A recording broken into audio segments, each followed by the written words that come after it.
There is a perfect example of motherhood out there. We've all felt its presence. It lingers in our social media feed, in the products we buy, the answers to the questions we research. Even though we know it's not real, we feel it spotlight what we could be doing better. Join two best friends as they step off the stage of motherhood and go behind the scenes with moms from different walks of life. The Momcult Podcast. Real moms, real talk, real tired. Thank you for being here. Welcome to episode 10. Is it 10? Episode 10. 10. Ooh, double digits. Very exciting. I am Sarah Parker Massey. I am Joy Todd. Oh, and then I say, welcome to the Momcult Podcast. You do that every time? I can't help it. Okay, now I'm going to do my embarrassing intro for our guest today. Our guest today is a gift to know. She's a native New Yorker. Her energy is perfectly cool and fun and calming all at the same time. Her style, her fashion, personal style, is beyond. There's an article about her I like to jealous read. That's just a writer going through her vintage collection. I did it again today and sent it to Joy. I read it too. She is a badass musician, no big deal, but she just opened for Beck when she was, is it 8 months pregnant? Let's call it 7 and change. Seven and change. Not quite as impressive as 8 months, but I'll take it. Let's round it out. And a couple of weeks later, she's here on the Momcult Podcast with COVID. Woohoo! Via Zoom. Welcome, Katie Schecter. And COVID. Welcome. Thank you so much. Katie, welcome. How are you feeling? I'm feeling 8 months pregnant. Ooh. Yeah, right. So it's a mixed bag. I'm excited. I'm also exhausted. I also have COVID. So it's a combination of things. Yeah, are you having any big COVID symptoms, or is it pretty mild? Honestly, it was a bad day, I would say. And then since then, it's been kind of managed. It feels like a bad cold. Yeah. Having a fever was not fun for the first day. Yeah. But I'm past it. I don't know. I'm happy to be here with you guys. I'm happy you're here too. Well, 8 months is, oh gosh, just the last 2 months are, I feel like time just stops moving. A little bit. Like, oh, I only have 2 months left. And you're like, wait, that's 8 weeks. That sounds really far away. My app told me today it's 19 days till my due date. Seeing it get that low. Days, yeah. Yeah, it was almost also just, it was exciting, but also a little bit oh my God, wait, am I prepared? This feels like I've been waiting for this moment and now it's here. And I'm like, oh God. Nothing's ready. Joy, how was your week? How's your current status? Well, I had COVID too. It feels like a lot of people did, but I had zero symptoms. I actually booked an acting job that would have been my first SAG film. Oh, I didn't know that part. Yeah. And it wasn't a big part, and it wasn't, there wasn't a lot of money on the line or a lot of screen time on the line. It was just a couple lines. But I had to get COVID tested in order to be on set, and my test came back positive, and I was like, are you kidding me? Ugh. So if I hadn't had that, I would have had no idea. I honestly don't know if it was just still showing up in my system from when I had it in January, because none of my other family members tested positive. So I have no idea. But my dad had an art show. Ava had an art show. Jenny had her TED Talk. What else did I write? Lost a gig due to COVID. And then I just wrote down, Penny is definitely fully walking.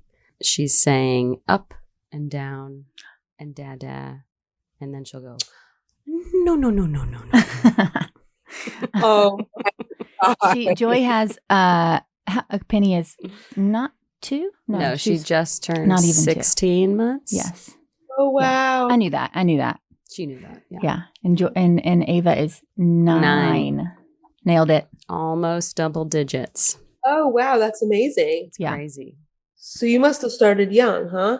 I was 27 when I got pregnant with Ava, but I'd already been married. Jeremy and I had been married for 5 years, and we've been doing the party thing every weekend. Right. And I was just ready for a challenge. I was ready to feel like we were moving into the next phase of life.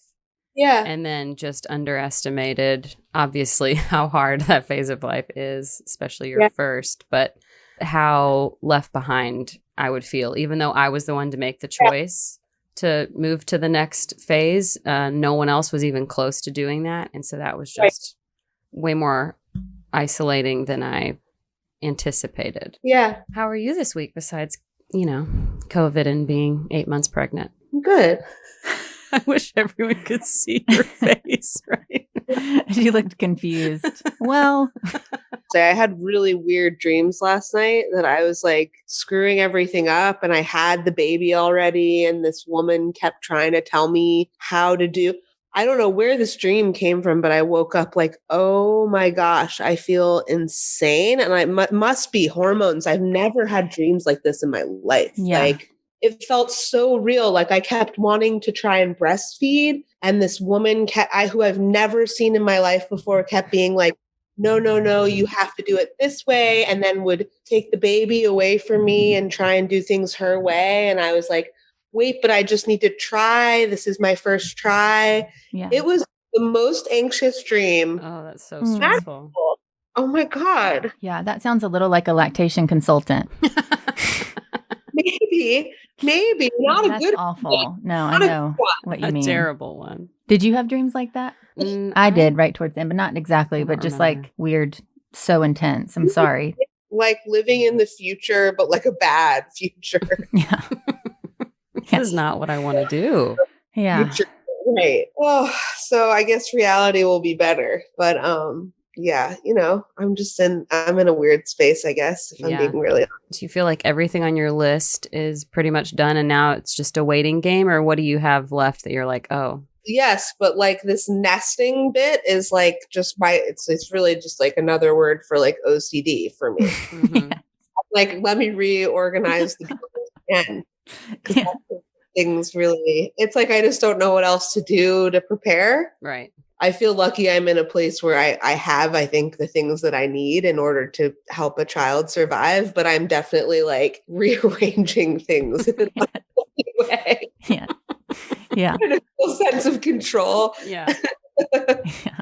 I get that. I didn't move for like 8 months. And in the last month, Eric was like, you're like a what is it? A whirling dervish, like just like folding things, like super, just crazy, moving all the time. Everything's clean. I was like, what is happening? God. Yeah, I tend to get rearrange Full rooms. spurt of energy. Everyone like right now I just feel fatigued, but like taking a walk just feels like a crazy feat. But right before you're delivering, I guess you get a surge of energy. Is this true? I mean, I think so. Obviously, I don't think anything's universally true, but I would say I wouldn't be surprised if that happened. Okay. Yeah. That lasts for like a day, like where you just get everything done in like a day. That's what I felt like, but that's probably because I procrastinated also. So I think you're probably in better shape already. Maybe you'll just get to rest until she comes. Second baby, I definitely didn't do anything until it was absolutely necessary. Okay. But it was also during COVID. I mean, it was just. Yeah. Different headspace. Definitely. How am I doing? How are you doing, Sarah? I'm good. Oh yeah, I forgot we haven't done Sarah's check-in yet. I feel like you guys. No. You just rest. Definitely. Yeah, give me a break. You just We're here sit for there you. No. I was sit there and just there was a breathe. lull. Normally, I think we were giving you more time to get in. I'm excited about my impression. Well, there is an impersonation in my check-in. So I'm excited about it. Also nervous. I might need you guys to look away. So to run through it, and I'll talk about this more at a later date when I've had time to like sort through it and like talk to people and whatever. But anyway, his teachers think that possibly he has a speech delay. So we'll talk about that later, which that means really, I think he's 2. You guys have heard, though, me talking on this podcast, and you two have talked to me in real life. So he's probably just like learning from me speaking. So we need to do more flashcards. And in like 2 days, he's speaking better. But the point is, one of the funny things that he says, or he does like inflections in his voice.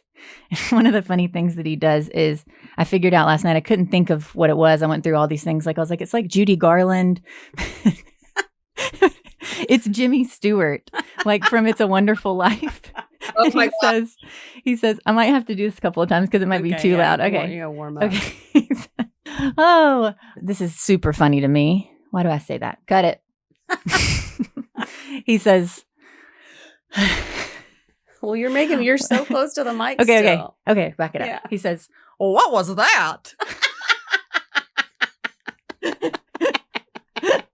Says, I get no, I can do it. I get the Judy Garland, Jimmy Stewart confusion. He goes, and I can't, maybe I can get a video and post it to our Instagram about like what he does when he's doing, his arms are outstretched. He goes, sorry. He goes, well, what was, no. I can't believe I'm not making y'all look away because I know how crazy I look. Making us look away? Are you kidding? It's like watching a car accident. I'm all in. I'm not taking my eyes off of you.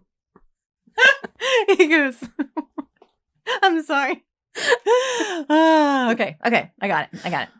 I already did it, right? Did you get the gist? I don't think it sounded as good as it did. The first time was great. What was that? Also, like some Mickey Mouse in there. What was that? What was that? Just up it, and you got Mickey Mouse. I did it great on a voice memo last night. I practiced this. Anyway, I don't know who needs to hear that, but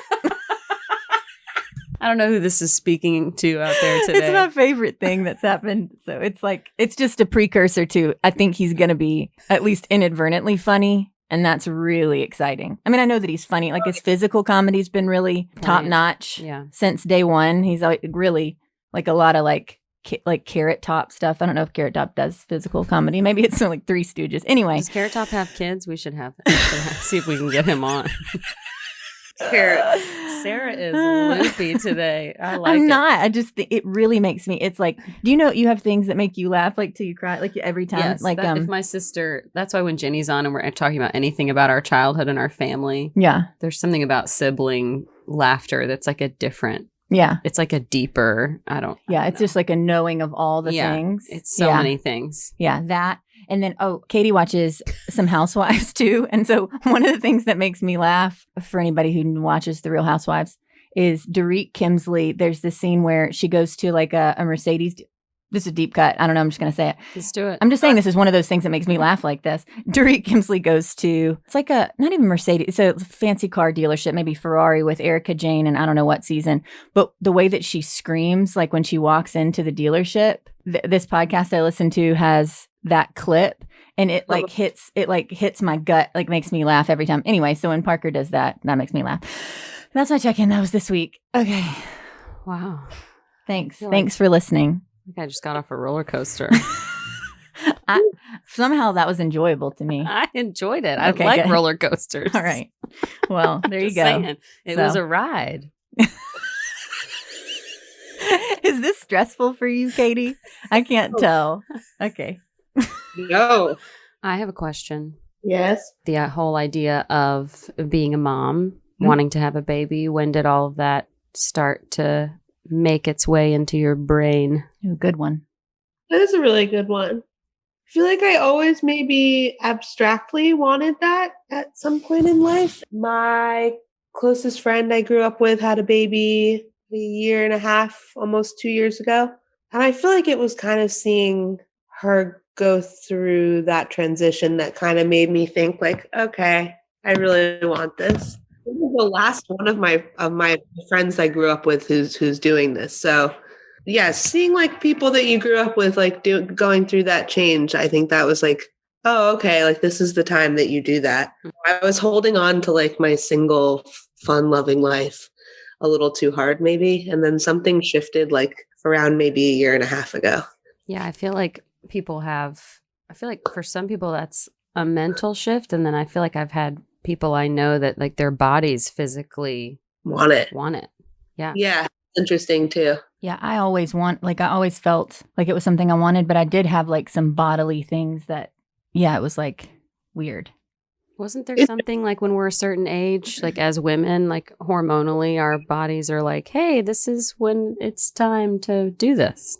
Yeah, that would make sense. I feel like I went, maybe now in retrospect, I realized that there was like definitely a hormonal shift. I feel like when I turned 30s, I'm 34 now. And it definitely was like, it was definitely noticeable. Like, oh, something's different about my chemical makeup. Mm-hmm. Yeah. Can't really exactly like pinpoint what it was, but maybe that is what that was.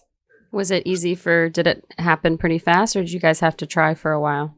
Honestly, it did happen really fast and I feel really grateful about that. I mean, I was sort of under a no expectations umbrella. Just having seen people, have issues trying, and just, you never know, like with any of it. Like, right. I'm like sort of still in that space of like, yeah, I want to breastfeed, like if I can, like all these sort of, I'm not like getting hung up on, I don't know what these fun bags are for if I can't breastfeed, but like, honestly, I'm sort of in like a no expectations thing. Yeah. Since that, but it did happen really quickly. And I was definitely like, oh my God, this happened too quickly. Right. Oh, wait. Okay. Okay. We both like once. Now I'm knocked up. Cool. Great. I'm guessing you have the same mentality going into the birth, like trying not to really have a plan, but like an ideal scenario. But if that doesn't work, then.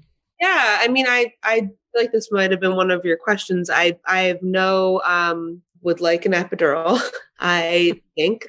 And yeah, I'm just hoping it all goes okay. It's interesting how I was so scared in the beginning of what laboring looked like. Like when I first got pregnant, it was like, oh my God, I can't even believe that's something at the end of this that I'm going to have to do in some way. And the idea of a C-section was really terrifying to me. Mm-hmm. And at this point in my pregnancy, I'm like, whatever you need to do to get it out. And safely, like, whatever that is. Yeah. Get her out. Yeah. Like, that sounds like about want to be pregnant anymore.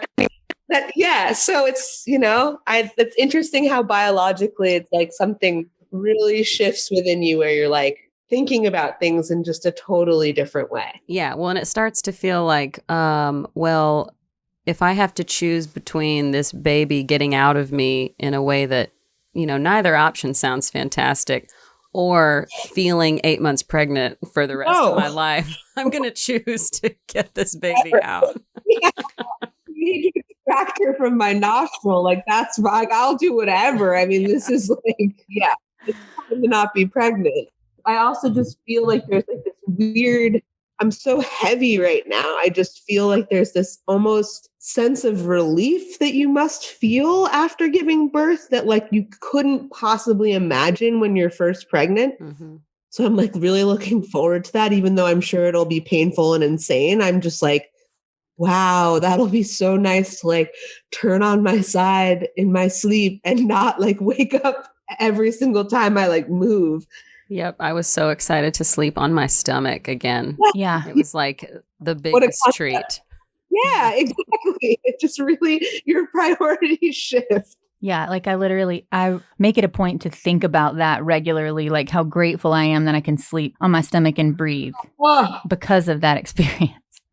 I read somewhere very early on in the pregnancy that lying on your back in any capacity was like dangerous. And I think that happens much later on, but my anxious brain was like, okay, no lying on my back. That's so like, I'm like 12 weeks in and I'm like propping myself up. So like, I can't wait to lie on my back, like flat and feel like got nothing in here that could be ruined.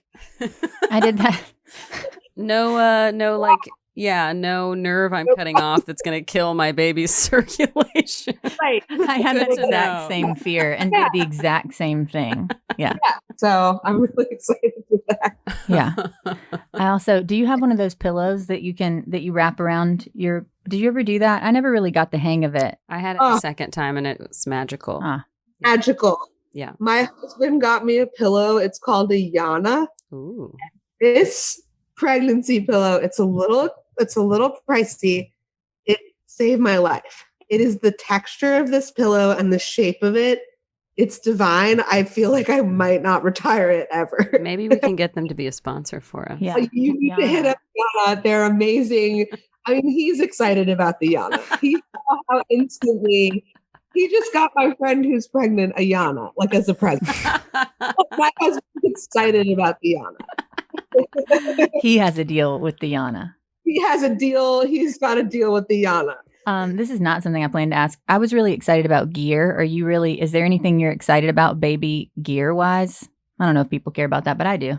That's a great question. I feel like I've been really obsessed with just like shopping for like really cute stuff, like just looking at what's out there. Mm-hmm. I feel like I'm pretty like minimal.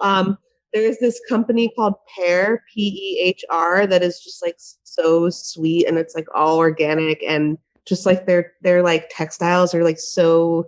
I just like love all the prints and everything. Yeah, they got a lot of good stuff out there. There's some good stuff out there, and honestly though, in terms of gear, like I don't really know. She's sort of minimal at this point. Like I don't really have anything too nifty. Yeah. I can't wait to get her some headphones so we can take her to the festivals. Yes. Yeah. Cute. Yep. Joy had her daughter in those at like 2 days old, I feel. It's really young. I could only take her to like Jeremy's disco night at 3:08. I would just like come in early for like an hour, have a drink, and then you bring her on. Her husband's a DJ, so to like go see him at work. I don't know if we've said that. Does somebody feed you recommendations for that? Or like, who do you go to most for advice? Like the friend who had the baby that made me think like, oh, okay, I think I want to really have one. Her name's Mallory, and her firstborn is my godson. And she like basically like made my registry for me in like the best way. I was your registry's good. That's amazing. I was super overwhelmed. Like there's a lot that you need to know. And I do not have a mom. My mom's in heaven. So it was like, that was a big thing when I first got pregnant. Like, oh, wait a second. Like that sort of person you go to just get like unlimited advice. I don't have that. And Mallory like super stepped in and was just like, I got you. Kind of like sent me just like really minimal, like bullet point lists of the things that you need to keep a child alive. Yeah, because sometimes you feel like you need everything, or you're just like, which things will I use? Which things will I spend money on and then I won't use? It's just nice to have someone go, here's what you need for like the first 6 months. They don't need much at all. At all, like zippered onesies, and that's it. Like don't like get like these outfits and things and do that. Like they're just going to be, Yeah, and they can fit in them for like 6 days before they're growing out of it anyway. Exactly. So like, yeah.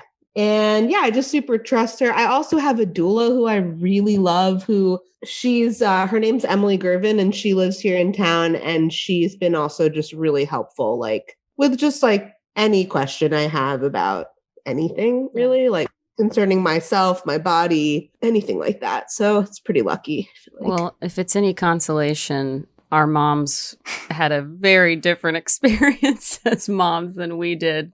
So like, I don't even think, I feel like for my mom, me going through it was like having a baby in a different world. That makes a lot of There's sense. really not, I don't think there's much that my mom could have, like I needed people closer to my age who had been through it more recently. Like for my mom, it'd been so long since she'd had babies, and it was done so differently then. So true. How old were you when I won't go too deep into this, and we can cut it if you want, but I just want to ask, how old were you when your mom passed? I was 25, which at the time felt incredibly young and way too soon. And I know people lose their parents obviously way younger than that, but 25 felt like I was being cheated for sure. Definitely. She had brain cancer and it happened pretty quickly, but she was only 59. So it just felt like, she was always really healthy and a badass businesswoman. And it just felt like, oh shoot, like you're really getting cheated. Like that's just like too young, Yeah. But, had y'all ever been able to talk about, did you ever, like my mom always talked about being a mom. Really, that's what I was asking. Yeah. Did y'all ever talk about that? I would say yes, probably. We were really close, and we also super butted heads. I think my mom was less of like mommy and more of like badass, like supporting our family, like role model in that sense for me. Yeah. She was maybe tougher than like someone who would talk about like, oh, I loved being your mommy so much. I lived my life in spite of you. You're the sword in my side. But yeah, I think when I was younger, I had expectations that maybe she could have been more mommy. And now that I'm older and I see how much she had on her plate, in addition to being like just a mom, I'm like, wow, you really killed it. Like you did everything you could possibly do. Yeah. I don't know how you were standing. Yeah. So I Cool. have a lot of respect in retrospect that I wish I could like go back and be like, you did so good. Yeah. Like Yes, that's awesome. Are you having a boy or a girl? Or do you know? a little girl, which actually was, I know I'm really excited. So many little girlfriends for Parker. I'm biased to girls, obviously. Great names, by the way, Ava and Penny. Thank you. I love those names. Do you have a name picked out already? We have a secret name we haven't told anyone yet. Ooh. Pretty cool. We just like talk about her like as though she's that. So it's been a little while that we've had it. We have not told a soul. So I was going to That's say, have you awesome. slipped? You've not even slipped once? That's impressive. I definitely would have slipped. I mean, I wouldn't even try to keep the secret, I No. don't think. I can keep a secret just if anybody needs to tell me anything, but just FYI. yeah, totally. But not my own, I feel. Yeah, your own secrets are different. Mm-hmm. Like I feel like whenever I get someone a present or something, it's like I get so excited to give it to them. I just tell them what it is ahead of time. Yeah. But I can keep someone else's. Like if someone was like, "Don't tell anyone," I Yeah. can totally. Yeah. I'll never tell. I'll literally never ever tell. Yeah.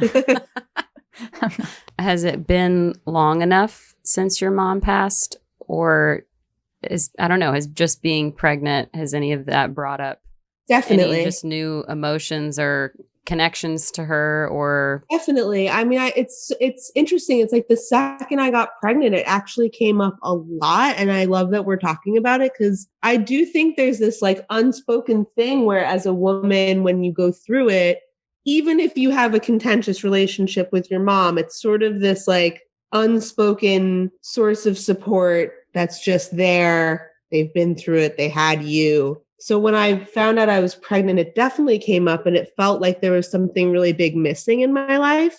So I've done like a good amount of therapy. A friend of mine actually gifted me these like Reiki sessions that were really interesting. And it was especially interesting because I was doing them virtually, which I think like made sense. But it was really just trying to like access, like thinking about my own mom, thinking about how she raised me and going through my own experience with my own child inside of me, like trying to just sort of access like what that felt like within my own body and where I was getting choked up. And it was like very, very, very helpful, I will say, like more so than even talk therapy, like just kind of like allowing myself to feel the loss and like embrace it, but also like let go of a lot of things maybe that I felt growing up as a kid. And it was pretty beautiful and like very necessary. That's awesome. So I'm so grateful for that. Yeah. But also I think having a girl too, that was interesting. Like I almost thought I always wanted a boy because it would just be easier in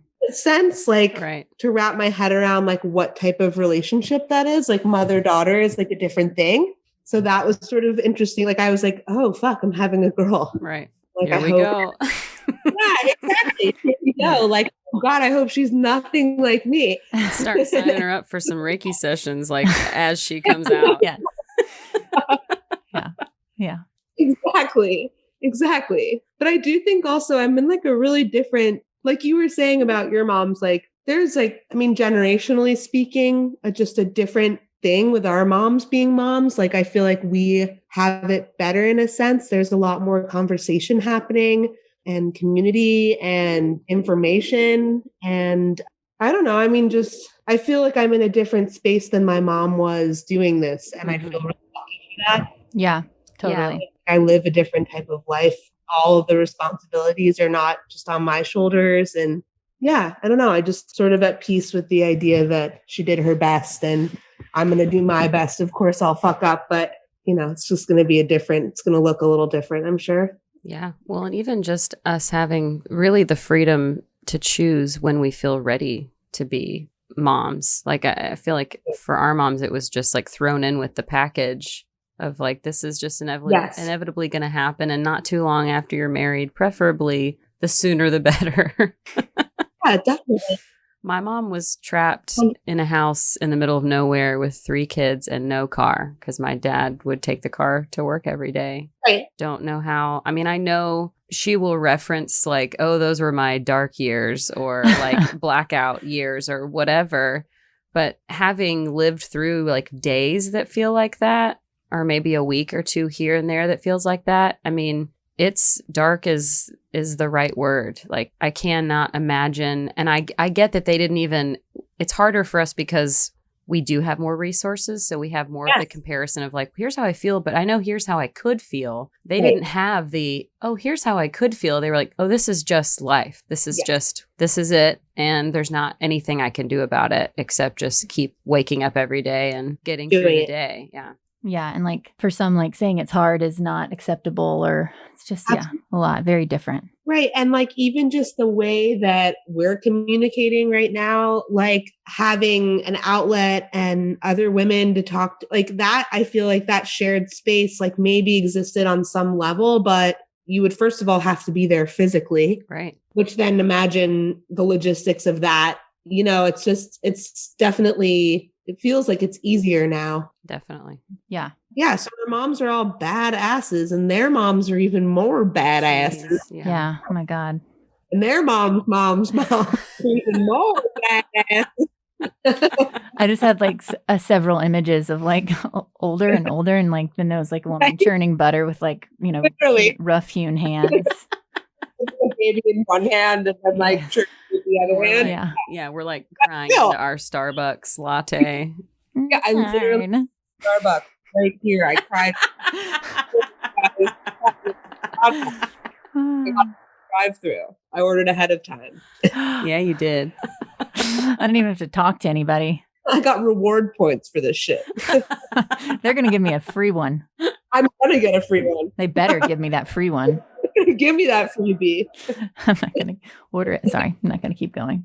How are you feeling creatively? I feel like Sarah, in prep for this, mentioned that you're definitely having, you know, in and out feelings of just anxiousness of like, how will this play into the life that I've built for myself thus far? Like how long of an interruption are we talking about? Definitely. I feel like we did talk about that at dinner. I actually just booked a festival at the end of September in Bentonville, Arkansas. It's this really cool festival called Format that's starting this year. And I signed up to do it, and I'm going to play with my husband, who I play with, and just the two of us. And we're going to drive down with the baby. So I need to get some headphones. But it was sort of like, okay, she'll be like, even if she's late, 4 months old. Mm-hmm. That feels like potentially a long enough window of the craziness that maybe I could last a weekend doing this. Yeah, I think if anything, it'll give you, like, just having that on your calendar is awesome. Yeah, that's giving a huge you like deal. Something to be like, but I'm going to get to do this and it's going to be fine. And I'm going to be having my baby and getting to still do what I love. And even if that weekend holds you over for like a couple more months after that, I think that, I think that'll be awesome. So I imagine the first year definitely is like just going to be way more spread out and chill than I'm used to. To be quite honest, the world has been that way, and that's been serving me that anyway. So it does feel like maybe a good time. But yeah, I am excited. I felt like, oh my God, I'm going to like get to play a show for my baby. Like I'm going to need to have someone hold her during the set. Yeah. Like how cool is that? Like so cool. I don't know. I'm like really excited for that. And I know it's far off, but it just seems like weirdly, like when the universe feels like really daunting, sometimes it then like provides you a little like pang of joy where they're like, we haven't totally forgotten about you. Yeah. You're like, yes, thank goodness. Yep. But like weirdly creatively, like not everyone, but I haven't really been writing music. I recorded an album in December when I was still pretty early pregnant. I guess I was like 4 months ago. So I was like showing, but like nowhere near, like I could still sing. You could still breathe. And it was definitely like I had less energy, but it was still doable and awesome. So I've just been working on that with my husband here at the house and getting that music kind of ready to go in a sense. Like I kind of had this thing in my head, like I want this record to be done before I give birth. I don't know why, like it's recorded, but I don't know why I was like, it needs to be finished, like mixed, like ready to go. And now I'm sort of like, why was I being so crazy? We like closure, Let's end this chapter before we start this new one, please. Yes. And also, I don't know why in my brain I was like, I'm going to have this baby and not be able to do anything ever again. There's something like that, like this, like absolute, like just weird thing. Life is officially over.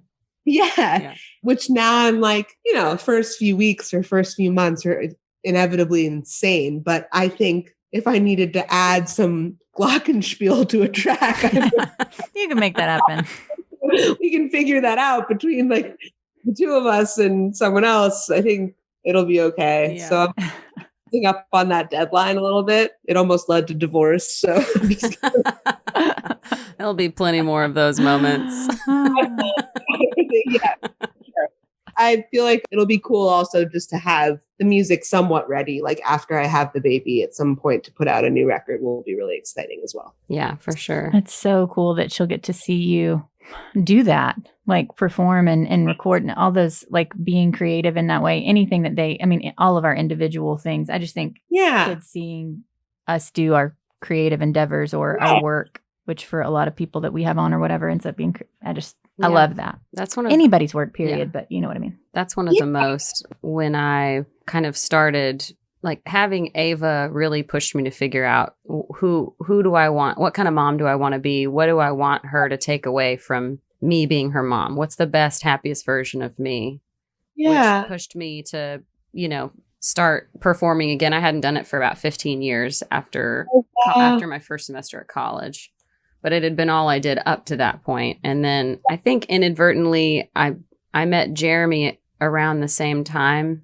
And I think he filled that void for a long time of me missing performing, but then having my first kid, it kind of just depletes you back down to your core. And so I was like, okay, I can't stay this shell of a person. I've got to figure out who I am, what I want to do.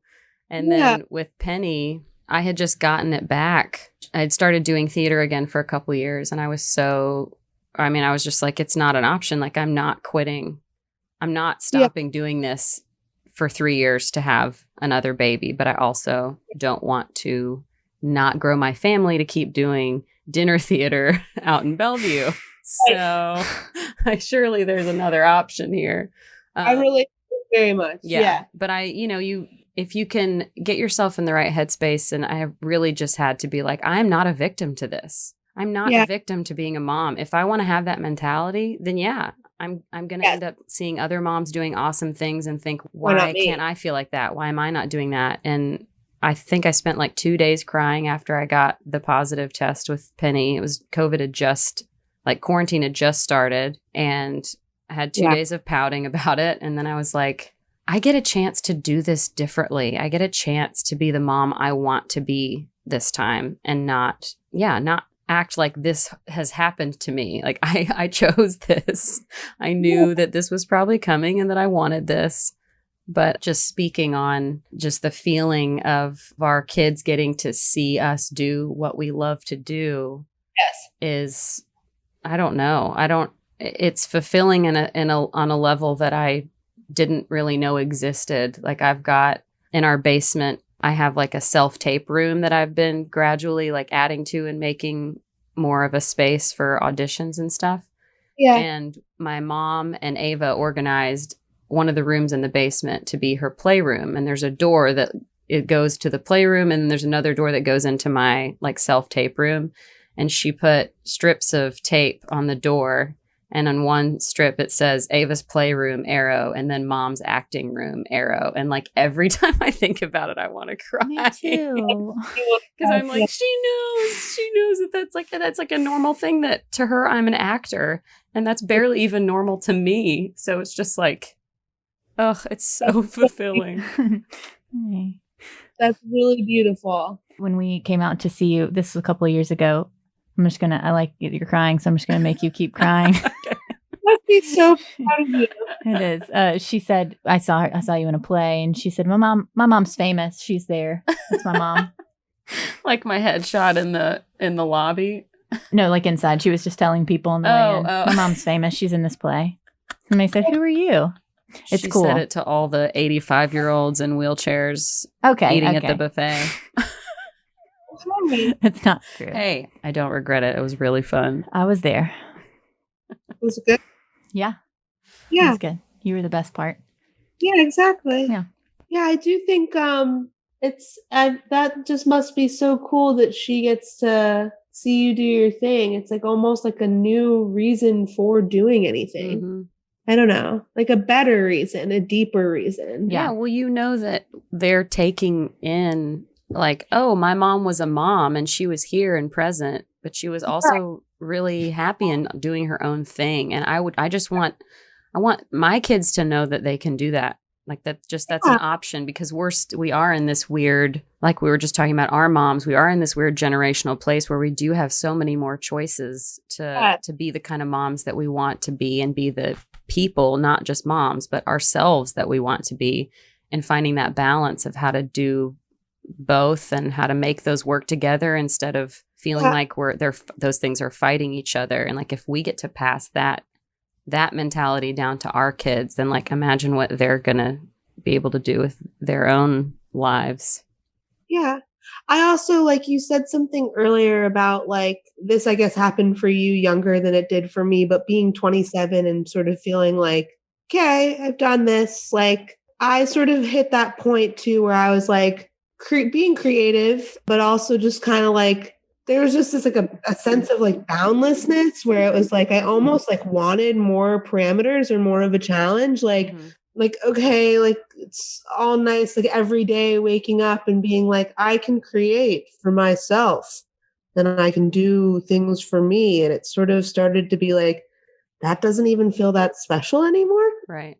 Like I don't know if it was making me work harder either. So yeah, I feel like people say like when you're a parent, you end up working smarter, not harder, which I'm looking forward to. Like rather than like waking up every day and like trying to grind something out, it's like you don't have that luxury. So therefore you're sort of pushed to accept the things that are really going to do something for your life and like work your ass off when you have those windows. And I don't know. I just feel like it'll even out in a weird way. Yeah, for sure. I feel like it gives me like trying to kind of get my career moving while having a baby again it gives me a drive that I feel like other actors that are younger and single, and like, I feel like it just makes my drive stronger because I'm more determined because I'm up against more things fighting against that.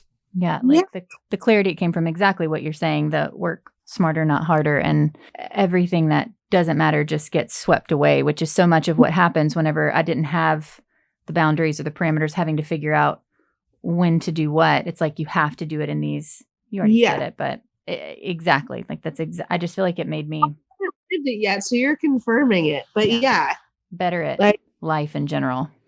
Yeah. I also think like I'm not in my 20s anymore. Like the idea that I'm gonna like go schmooze at every show and like go to like every bar hang, like it's not really cute anymore. You know, like it's not, it just, you reach a point where you're like, I've done that. And I guess for everyone, it's a different age. I shouldn't be that judgmental, but for myself, it's like, I've done that chapter. So like this feels like a natural progression of things. Got stoned for enough time in my life. All day, every day. Yeah. And that part's not over, you know, just not totally over, but it's like, you know, it's enough. It's enough. Yeah. Yeah. I think I told you this, but like for the first, well, obviously when I was pregnant, but the first, I don't know, year, I was just like, I really wanted to have a drink or get stoned or do something, but I was like, I can't be more tired. I just cannot afford to be more tired. There's just no way. So now, like 3 years in, I'm like enjoying a drink, which is really nice. You know, so nice. Yeah, it's just a slippery slope in alcoholism. We'll talk about that a different time, but managing it. We're not drinking at home anymore, you know. The first year seems to be really like just a wild You're just in survival. It's just kind of a blur. Like the first year I feel like flies by as a whole, but the day to day, the hour, because is long. It's the breastfeeding. I swear once the breastfeeding is done, things become You're significantly kind of easier. But with breastfeeding, your life is broken down into hours. And so that makes sense. it's just, A lot of you're sense. aware of what time it is all the time Yeah. because you're like, when did they last, how long were they on this boob? Okay. Are they getting enough? Will they just spit up? Did they just lose everything they just ate? Do I need to feed them again? But then I also need to pump if I ever want to sleep through a feeding, or, I mean, it's it's mentally all hands on deck and physically. Am I allowed to ask how long you guys breastfed for? I did 6 months with Ava Okay. because I felt that was like the minimum I could do without feeling guilty. But a year is what's recommended. Okay, I feel like still, but I knew that I wouldn't be able to do that. So I was like, I'm going to shoot for 6 months, which I managed. I don't really know how, because with Penny, I made it 6 weeks and I was like, I'm done with this. I hate it. I hate it so much. It's my least favorite part of having a baby, I think. Honestly, that's like what my nightmare was about last night. So things are looking up about it. No, like some women weirdly like love it. Like I had one friend who was like so upset that she felt like it was time to stop. Mm-hmm. Yeah. I think it's such a personal, truly, for so many reasons, like physically, otherwise. And I just have no expectations, but I also am in a similar, I'm like 6 months sounds like a long time. That's how long I went. It was a little over 6 months. But speaking of like becoming OCD about things, I was like super OCD about the timing and when I did what and how long I pumped on this. It was just, it's exhausting. The amount of data in my phone just about breastfeeding times. Mm-hmm. It's like, and what am I going to do with that? So that's something I would know better if I ever did that again. Have you saved said data or have you deleted? No, I don't. Yeah, I have it. I have all the things. She doesn't delete things. No, I just store it on a different drive if I really need to clear space. But I just think somebody someday is really going to want to know all her thoughts. Yeah. Her data. Yeah. Yeah. I take copious notes. Yeah, totally. Yeah. You need that. I will say that's the one thing that I envy of our mom's generation is they had less information. Yes. I would love less information. Yeah. Yes. Like I wish I hadn't known that sleeping on the back could be like the first trimester. Yeah.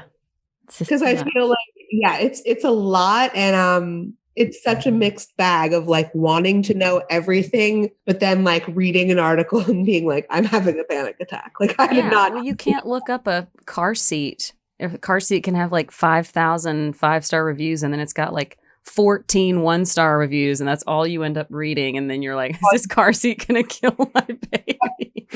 Oh, it's going to explode. Yeah, totally. Something I didn't even think to ask is, have people been really, my palms sweat thinking about it, but like how invasive people felt like they could be to me while I was pregnant. I felt very, very much like I didn't have personal space that I normally have. People felt invited to like comment or touch me or say things. And everybody. Have you felt like that at all? A little bit, but I don't know. Maybe I feel like I have that kind of personality generally. Yeah. Like people are always just touching me. My boundaries are always ignored. No, I'm just kidding. I don't know if it's maybe because like when you're like, I don't know, maybe you can relate to this too, Joy, just like being like a performer. People maybe just assume you're like down to be, I don't know. I didn't really notice like much of a difference. Like I love when like loved ones like touch my belly and stuff. Yeah.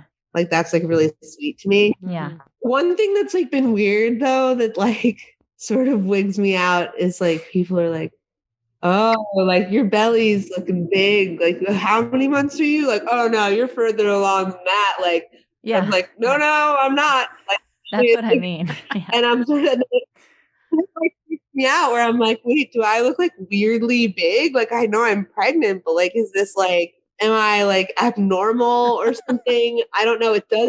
You get that, like a random comment like that from someone who has like no medical. Yes, that's what I mean. Those things. Yeah, I mean, but also like whatever. It is a big belly.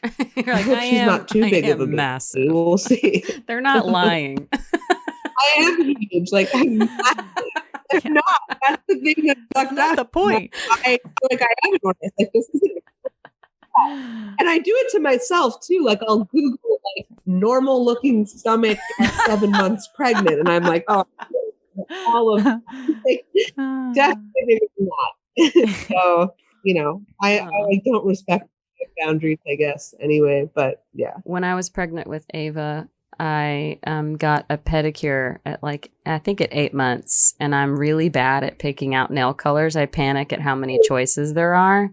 Yeah, it's like I have mental illness. Hi. And I'm just like, I'm going to stand here forever. So I just went for like my favorite shade of color, which is green.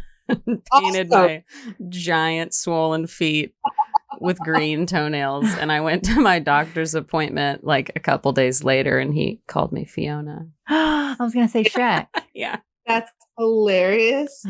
I was like, this was a stupid choice. Why did I choose green? Feet swelling, by the way, like that shit is crazy. Like that is a recent thing for me. I don't know if that happens earlier for some Did people. You say, feet swelling? At first I thought you said feet smelling. I was like, yeah, that happened. Yeah, sure, that happened to me. But like the swelling where it's like, it looks like a medical emergency where you're like, I just took a little walk, a stroll, and now I feel like I should call the hospital. Like right, this, like an amputation is like around the corner. It's gonna have to be removed. Yeah. I can't get my shoe off. Someone's just gonna have to saw my foot out of my shoe.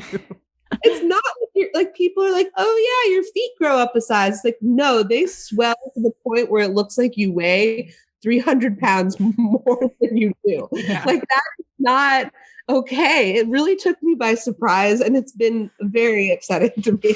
Yep. I was pregnant in the summer, my first time, like super pregnant in August. And I could only wear like flip-flops or sandals anyways. But yeah, I had to see my huge swollen feet all the time. Well, but also just like to have to be elevated when obviously it's good to move and do something, and anything feels like you're just sending the swelling. It's like, what a thing it's just like the icing on the cake. Mm-hmm. Like enough is enough. Really? What's your nipple size looking like right about now? So my nipples, I almost want to show you. They look insane. Are we talking like sand dollar or like coaster? I mean, okay, you see the size of breast. I mean, it's proportionate. It's like looking softball size. I mean, just absolute soft, and they're just dark eggplant purple.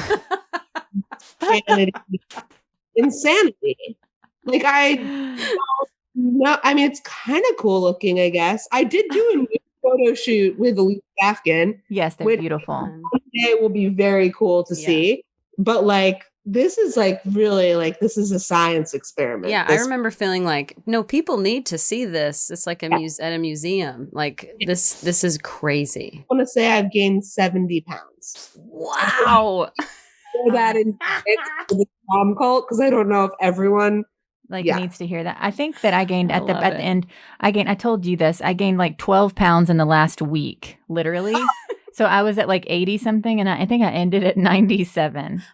So I'm still, I still have 15 pounds that I'm like heavier. A lot of it's muscle, whatever. I'm fine with it. But anyway, it was a lot. It felt crazy. So just to make you feel better. You're giving Katie a panic attack. Sorry, because you're not done. That won't happen to you. But not you. No. No. If you don't just eat McDonald's like every single day. Yeah. I was definitely not like, it will not happen to you. It might. No, it really won't. It's because of what I was eating. Are like, you don't know what I was eating. It's just your feet and your boobs. That's where 60 That's where all of it started. Yeah, totally. I'm so sorry. It didn't even occur to me that was like, you were about at that point. That is not why. It wasn't the last week. It was because of what I ate. 19 days left. Like, how much weight can I gain? Pound a day. Yeah. Let's do it. Do it. Let's just make it a challenge. You want to gain a pound a day, and you're going to. And that means you win. I'm in control. I'm in control. Exactly. This body. Fuck. Are you going to do pop culture corner? Yeah. Speaking of being in control of one's destiny, Ooh. pop culture corner today is going to be Pam and Tommy. We're going to cover Pam and Tommy. And what I don't think I've said to you, but what we do for Pop Culture Corner, Katie, is that I do a recap of the show in 1 minute. And I think you've heard me tell stories, so that's hard for me. And then we just talk about it a second. And what episode are you on, Joy? Okay, I just finished the episode where he just got kicked out of his ex-wife's house. Like he just told her that Seth Rogen just told her that he's the one. Oh, right. The girl from Orange is the New Black. Yeah. Got it. Who is great in this. I love her in this. It always takes me a second to remember why I know her. Like I'll know her face, but every time her hair is different, I'm like, oh, like whatever. I could go down a rabbit hole about just that. So never mind. Okay. Ready? Give me 1 second. Go. All right. Okay. This is my favorite love story of all time. And I mean that. I really, I love it. I love everything about the way that this was done, the whole thing. It's on Hulu. So it's really a depiction, in my opinion, of the vastness of the difference in societal norms of what's okay in sexuality for men and women. And okay, so it's a biopic about the sex tape that got stolen from Pam and Tommy Lee's safe. And it follows the trajectory of that and then their love, whenever they first met. And the guy this is hard. This one's harder because I care about it. The guy that, no, I want to see it. Oh, okay. The guy that stole the sex tape, his life, and that he doing some work on the house at Tommy's house before he even met Pam. They had a falling out.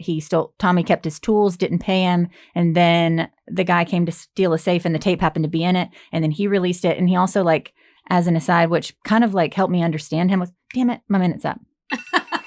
Well, okay, so I have to keep telling. But he he helped me understand him that he was respected porn. It was his favorite medium, it seemed really. And Seth Rogen's character? Yeah, Seth Rogen's character. I had that written down too. And I just didn't really I sort of have seen pieces of things that made me know that Pam was a victim in it. And I know that I love her in general, but how sweet she was and how, I don't know if that's just the show. How much of it is true?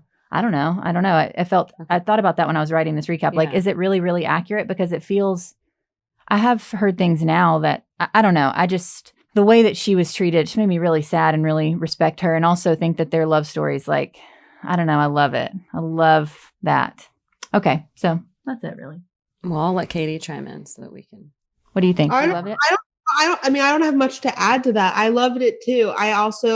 I guess growing up during that time, I think maybe I was a little young to even understand what the heck was happening, but it did shed light on a lot. And it did really seem she sort of paid for his bad behavior in a way that I never growing up, I was just oh yeah, she's Pamela Anderson. Of course she'd want that out. Mm-hmm. That was just sort of my understanding. And it just seemed super unfair. And maybe her career would have been this different thing. And yeah, I don't know. I mean, she was kind of screwed, in a sense. Yeah. I was curious to know if that she really did miscarry kind of due to the stress of all of that happening at the same time. I didn't catch that was the intent. I feel like how much truth there was to all of that, I wonder. Yeah.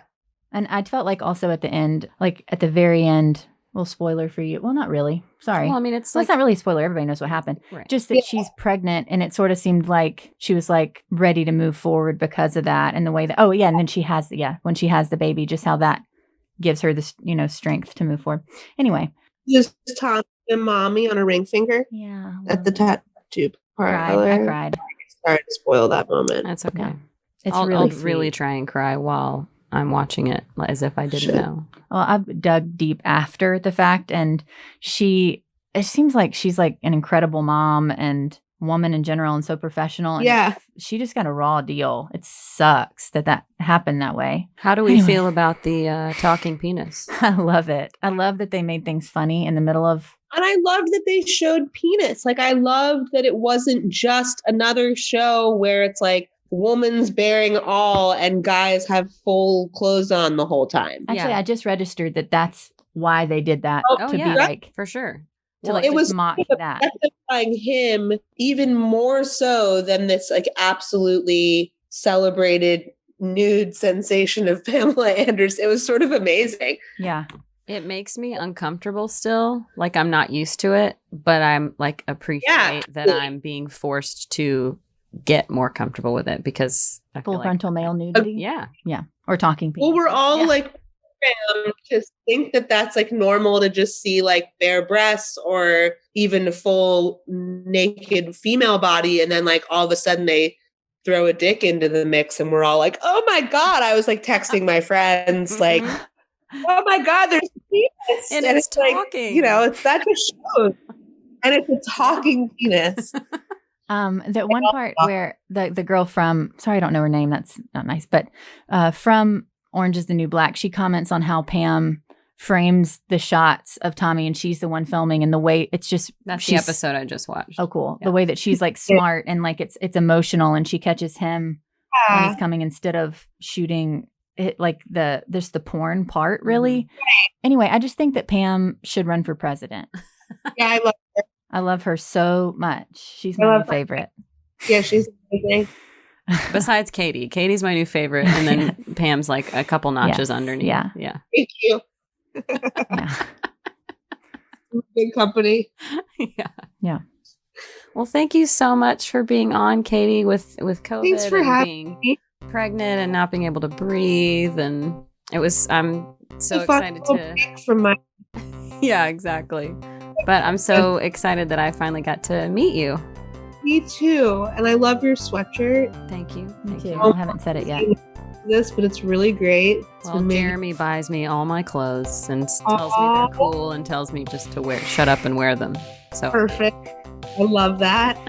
I love that. Thanks so much for having me. Thank you so much for doing this. Thank you. You're your first pregnant person, new mom. Thank you guys. Wish me luck. Yeah. Good luck. You don't even need it, but I can't wait to hear the name and I can't wait to see pictures and then we'll have to have a play date. Hell yeah. So cute. Oh my God. I can't wait for that. You're in good company. You've got a lot of support that you probably don't even know exists, but we're all out there. That means a lot. Ready for you. Thank you. Love you. Love you too. Bye. Bye.